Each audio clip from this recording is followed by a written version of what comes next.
राष्ट्रिय शैक्षिक अनुसन्धान एवं प्रशिक्षण परिषदद्वारा प्रस्तुत छ कार्यक्रम मेरो मत मेरो जित। अनिलको स्कुलमा आज बाहिरबाट केही व्यक्तिहरू आएका थिए।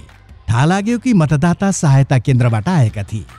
उनीहरू सबै शिक्षक, अन्य कर्मचारी र खास गरी कक्षा 12 का विद्यार्थीहरूलाई मतदानको बारेमा जागरुक गर्न आएका थिए, जसको उमेर 18 वर्षको भइसकेको छ।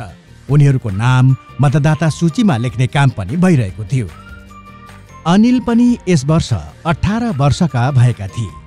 यो भोट हाल्ने उसको पहिलो अवसर थियो। मतदान देशको कामकाज, देशको वृद्धि एवं विकासमा भाग लिने एक महत्त्वपूर्ण माध्यम हो। यदि तपाईको उमेर 18 वर्षको भएको छ भने आफ्नो नाम मतदाता सूचीमा अवश्य दर्ज गराउनुहोस्। 2 महिनापछि हुनेवाला चुनावमा आफ्नो भोट अवश्य हाल्नुहोस्। मतदानको बारेमा जानेपछि अनिलले निश्चय गरे कि उनले भोट अवश्य हाल्नेछन्। केही दिनपछि चुनावको दिन पनि आयो। अनिलको इलाकामा उनको आफ्नै स्कुलमा मतदान केन्द्र बनाइएको थियो। उनी एका बिहानै स्कुलमा पुगे, तर आज त्यहाँ सबै थोक बदलिएको थियो। कडा सुरक्षाबीच पुलिसकर्मीले एक एक व्यक्तिको पहिचान गरिरहेका थिए।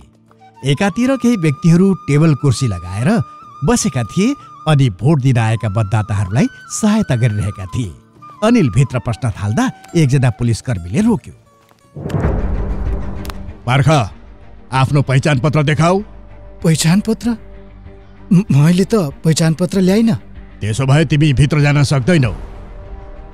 तर यो त मेरो स्कुल हो। यहाँ सबैले मलाई चिन्छन्। पहिचान पत्रको के आवश्यकता छ? अनिलले निकै कोसिस गरे, तर बिना पहिचान पत्र उनलाई भित्र जान दिइएन। के भयो? म केही मद्दत गरौँ? तपाईँ को हुनुहुन्छ? मेरो नाम हिना हो। म एक चुनावी साक्षरता स्वयंसेवक हुँ। हेर्नुस् न, म पहिलो पटक भोट हाल्न आएको हुँ, तर पुलिसले मलाई भित्र पस्नै दिइरहेको छैन। भन्छन् पहिचान पत्र देखाऊ। जब मेरो नाम मतदाता सूचीमा स्पष्ट लेखिएको छ त मलाई पहिचान पत्रको आवश्यकता किन पर्यो? हेर्नुहोस्, भोट हाल्नका लागि सूचीमा नाम हुनुका साथै मतदातासँग सरकारद्वारा जारी फोटो आइडी वा पहिचान पत्र पनि हुनुपर्छ।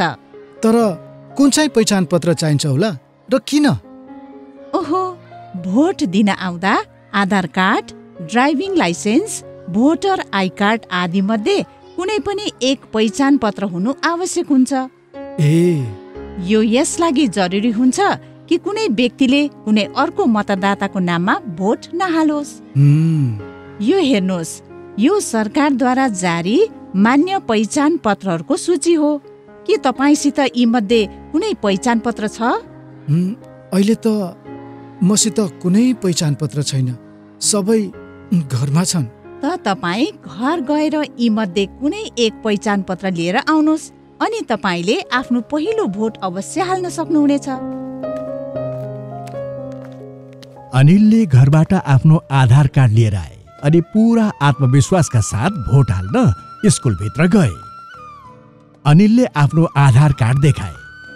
एउटा पोलिङ बुथ अफिसरले उनको औँलीमा मसीले निशान लगाए अनि उनले इभिएम मसिनमा बटन थिचेर आफ्नो पहिलो भोट हाले। देशको विकासमा एउटा सानो तर महत्त्वपूर्ण हिस्सा बनेर उनलाई आफैमाथि गर्व अनुभव भइरहेको थियो। अहिले तपाईँ सुन्दै हुनुहुन्थ्यो राष्ट्रिय शैक्षिक अनुसन्धान एवं प्रशिक्षण परिषदद्वारा प्रस्तुत कार्यक्रम मेरो मत मेरो जित। अनुवाद एवं रेकर्डिङ समर्थन क्ल्यापर इन्टरटेनमेन्टद्वारा। Programme coordinator professor Usha Sharma. Academic support Yachana Gupta.